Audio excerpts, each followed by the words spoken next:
안녕하세요, 동대표입니다. 오늘은 강남구 삼성동에 소재하고 있는 다가구 주택을 소개해 드리려고 합니다. 앞으로 강남의 거점으로 개발될 지역이 삼성동이기 때문에 개발 계획이 풍부한데요. 해당 물건을 소개해 드리면서 주변 개발 계획도 같이 분석해 드릴 테니 끝까지 시청 부탁드립니다.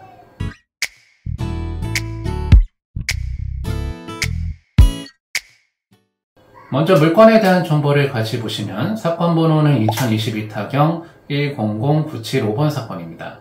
소재지는 서울특별시 강남구 삼성동 일대에 나온 경매 물건이고요. 물건 종별은 다가구.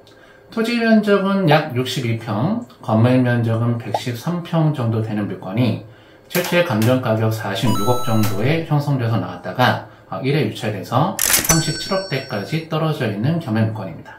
지금 현재 나와 있는 최저 매각 가격 정도면 토지 평당 가격으로 6천만원 정도대 나와 있는 경매 물건인데요. 주변 시세나 실거래 가격에 비해서는 굉장히 저렴한 금액에 나와 있는 물건입니다. 그래서 가격적인 메리트도 있는 물건인데 같이 한번 분석해 보도록 하겠습니다. 지도를 보면서 위치를 같이 보시면 해당 경매 물건은 지하철 9호선 봉은사역 역세권으로 들어가는 물건이고요. 바로 인근에는 봉은중학교, 그 다음에 봉은초등학교가 소재하고 있는 물건입니다. 인근에는 너무나 유명한 홍실아파트, 첨단 상입아파트가 재건축에 진행 중에 있죠. 근데 이 지역의 가장 큰 매모드급 개발호재라고 하면은 이 삼성역 주변 지역이 강남에서 거점 개발되는 가장 매모드급 개발 지역이다 라고 말씀을 드릴 수가 있습니다. 자, 그 개발 계획은 어떤 내용들이 있는지 지금부터 한번 같이 살펴보도록 하겠습니다. 삼성역 주변 지역의 매모드급 개발 호재는 총 3가지가 있습니다. 그 3가지 중에 첫 번째는 바로 잠실 마이스 개발 사업이라는 겁니다. 잠실 마이스 개발 사업은 해당 물건 동쪽 일대를 보시면 잠실 종합운동장이 있는데요. 여기 공연시설도 짓고 컨벤션 센터도 짓고 호텔도 지어서 문화 관광 용도로 개발하겠다는 게 잠실 마이스 개발 사업에 대한 내용입니다. 일단 올림픽 주 경기장은 1988년 올림픽 때 만들어진 시설이다 보니 그 시설이 굉장히 노후화가 됐겠죠. 그래서 그 올림픽 주 경기장을 리모델링 하고요. 이 잠실 야구장도 한강변 근처로 다시 옮겨서 새로 짓습니다. 잠실 야구장이 이전하고 나간 부지와 그 바로 옆에 있는 인근 부지를 컨벤션 센터로 개발하겠다라는 그런 개발 계획입니다. 앞으로 국제 행사도 컨벤션 센터에서 많이 진행을 하겠다라는 그런 개발 계획이기 때문에 향후에 이 잠실 마이스 개발 사업이 이루어지는 주변 지역은 그 미래 가치가 참 좋다라고 말씀드릴 수가 있다라는 거죠. 그 다음에 두 번째 개발 계획은 삼성역 광역환승센터 개발입니다. 우리나라가 지금 활발하게 개발하고 있는 고속철도 사업 중에 하나가 GTX 개발 사업이 있죠. GTX 역사가 생기는 그런 수도권 지역은 부동산 가격이 많이 올라간 모습을 보실 수가 있는데요. 서울 지역에는 이 GTX 노선이 2가지 이상 들어가는 광역 환승의 거점이 되는 역이 3가지가 있는데 그 중에 하나가 삼성역입니다. 삼성역은 GTX A 노선과 GTX C 노선이 들어오는 역이 삼성역인데요.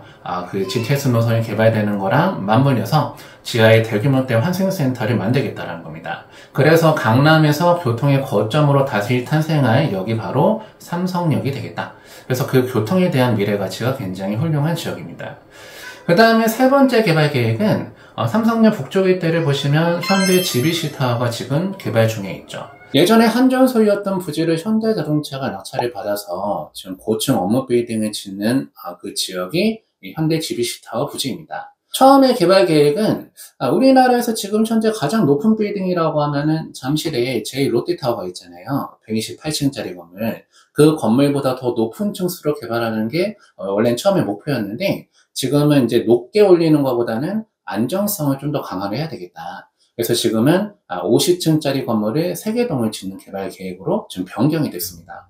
나중에 저 현대 GBC타워가 만들어지고 양질의 일자리가 많이 만들어지게 된다라고 하면은 그 주변 지역 같은 경우는 또 마찬가지로 미래 가치가 좋다라고 말씀드릴 수가 있다라는 거죠.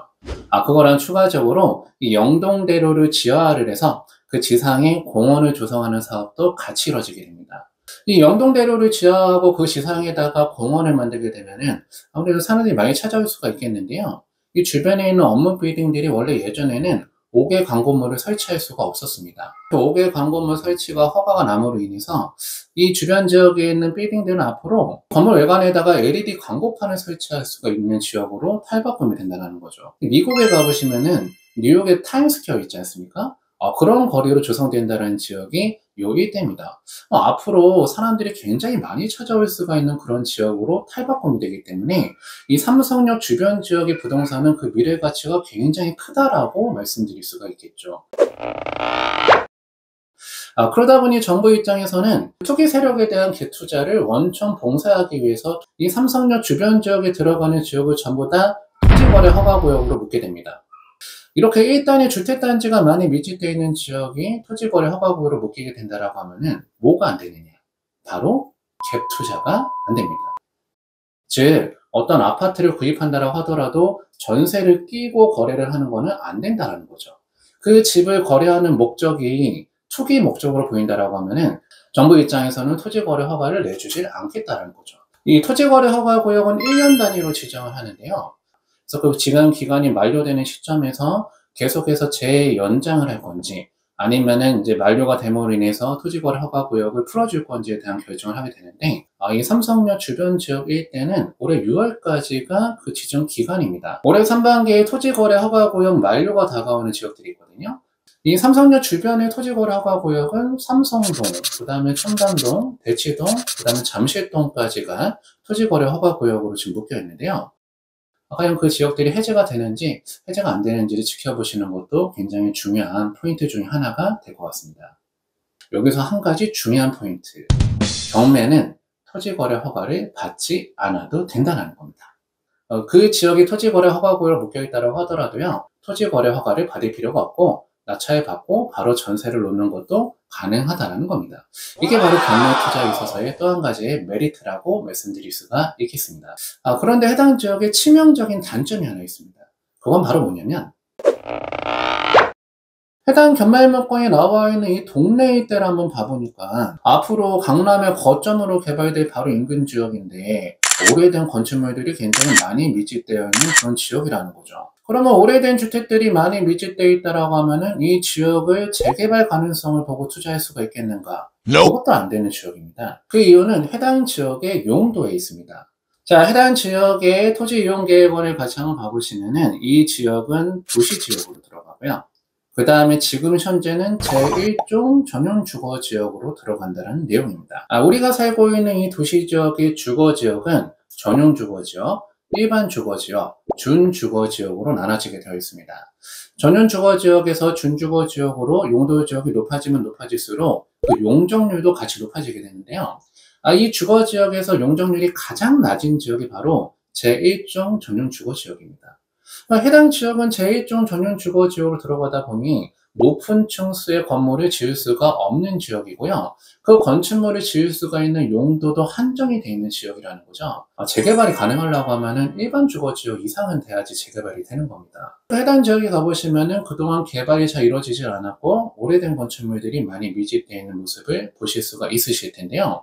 그러다 보니 해당 지역의 주민분들은 계속해서 서울시한테 종상향을 요청을 해왔습니다. 그래서 토지이용계획원을 같이 보시면 여기에 제1종 일반 주거지역으로 안이 올라가 있다 이렇게 나와 있죠. 1종 전용 주거지역에서 제1종 일반 주거지역으로 바뀌게 된다라고 하면은 일단 기본적으로 용적률이 2배 이상 올라가게 되거든요.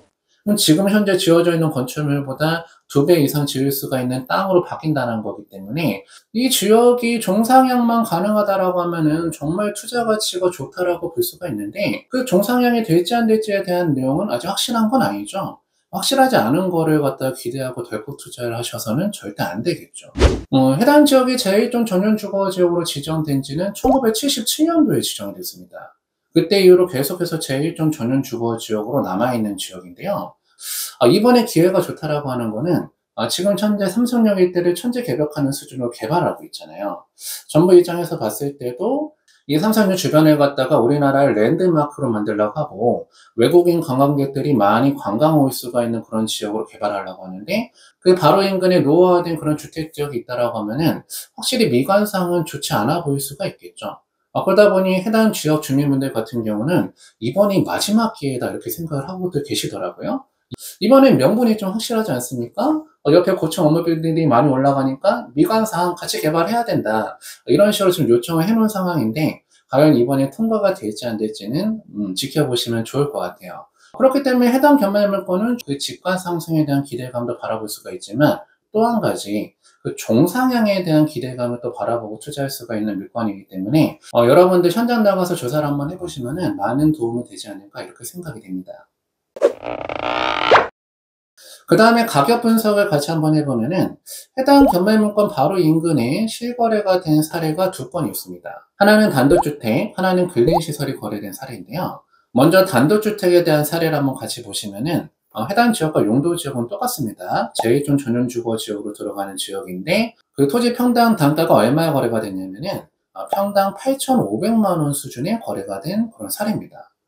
그 다음에 바로 옆 건물 사례는 근린시설이 거래가 된 사례가 있었는데 그 거래 사례는 토지 평당 단가가 평당 1억 가까이 거래가 된 사례입니다. 그렇기 때문에 이 삼성동 지역은 그 주변의 매모특급 호재로 인해서 땅값이 계속해서 올라가고 있는 지역이라는 겁니다. 그렇기 때문에 사실 이 건물은 건물에 대한 가치보다는 토지에 대한 가치가 굉장히 높은 물건이기 때문에 많은 관심 한번 가져보시고 공부를 한번 해보시면 좋을 것 같아요.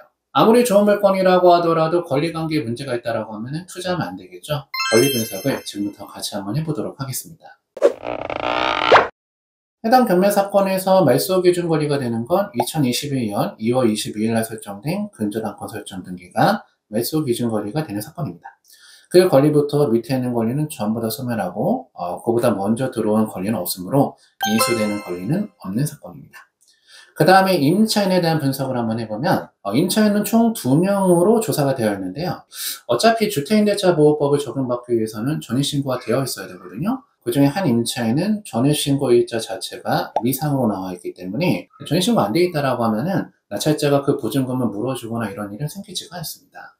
그 다음에 두 번째 임차인은 전입신고일자 자체는 빠르기 때문에 대항력은 있으나 전입신고 받을 때 확정일자도 같이 받았고요. 배당요구 종기일까지 배당요구를 했기 때문에 저 임차인은 보증금 전액을 배당받을 수 있는 임차인으로 판단이 됩니다. 그렇기 때문에 권리관계에 문제가 되는 임차인은 아닙니다. 종합적으로 판단해 봤을 때는 권리관계에는 문제가 없는 사건입니다. 자, 오늘 여러분들하고 강남구 삼성동에 위치하고 있는 다가구 주택물건 같이 한번 살펴봤습니다. 앞으로 강남의 거점으로 개발될 지역이기 때문에 여러분들 꼭 한번 답사를 한번 나가보시면은 많은 도움이 되실 수가 있을 거라고 생각이 됩니다. 자, 오늘 영상은 여기까지 해서 마무리하도록 하겠습니다. 오늘 영상이 도움이 되셨다고 하면은 구독과 좋아요를 부탁드리고 다음 영상에 또 만나보도록 하겠습니다. 감사합니다.